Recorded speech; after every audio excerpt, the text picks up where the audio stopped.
আসসালামু আলাইকুম ওয়া রাহমাতুল্লাহি ওয়া বারাকাতুহু। আশা করি সবাই ভালো আছেন। আমি আল্লাহর রহমতে ভালো আছি।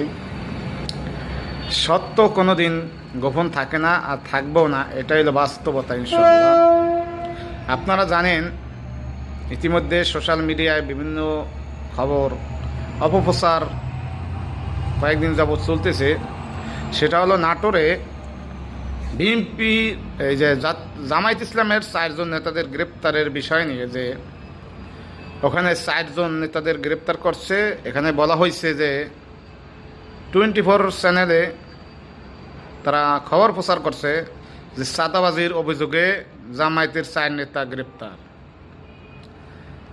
ওই দিনই জেলা আমির সংবাদ সম্মেলন করে বলছেন যে এটা মিথ্যাচার, মিথ্যা বানোয়াট। কারণ এটা জমি জমার বিষয় নিয়ে একটা মামলা, দ্বন্দ্ব, এটা অনেক দিন আগে থেকে। আজকে সেখানে আবার মানববন্ধন করা হয়েছে এলাকার গণ্যমান্য সবাই মিলে, তার ফ্যামিলি সহকারে। এমনকি হিন্দুরা পর্যন্ত মানববন্ধনে আসছে, যে বলছে না তারা ভালো মানুষ, তারা ব্যবসায়ী, এমনকি তারা এই চাঁদাবাজি বলতে এই এলাকায় কোনো কিছুই ছিল না, এটা তাদেরকে মিথ্যা অপবাদ দেওয়া হয়েছে। তাহলে আপনারা জানেন, কিছু একটা মহল আছে, চক্রান্ত আছে, যে জামায়াতের বিরুদ্ধে কিভাবে এই অপপ্রচার চালান যায়। তো এখন দেখেন, একটা পারিবারিক বিষয়, জমি জমার বিষয়, এটাই নিয়ে একটা চাঁদাবাজির মামলা দিছে। এখানে প্রশাসন তদন্ত করছে কি করছে না, এটা তো প্রশাসনের বিষয়। তদন্ত ছাড়াই তাদেরকে গ্রেপ্তার করে নিয়ে গেছে, তাদেরকে চালান দিছে। মূলত এটা জমি জমার বিষয় নিয়ে এখানে এখন বর্তমানে তাদের ক্যাডার বাহিনী দিয়ে এইগুলা মিথ্যা একটা মামলা সাজানো, তাদেরকে গ্রেপ্তার করিয়া জেলে পাঠাইছে। আপনারা জানেন, অল বাংলাদেশে চাঁদাবাজির একটা মহা উৎসব চলতেছে।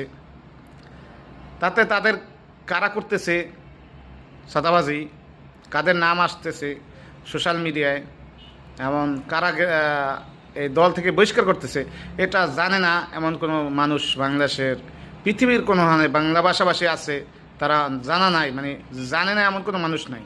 সবাই জানে একটা মহল এইগুলা করে। 5 তারিখের পর থেকে তারা ক্ষমতায় আসছে, তার মানে ভোটে আসে নাই, 5 তারিখের পরে তারা ক্ষমতায় আসছে।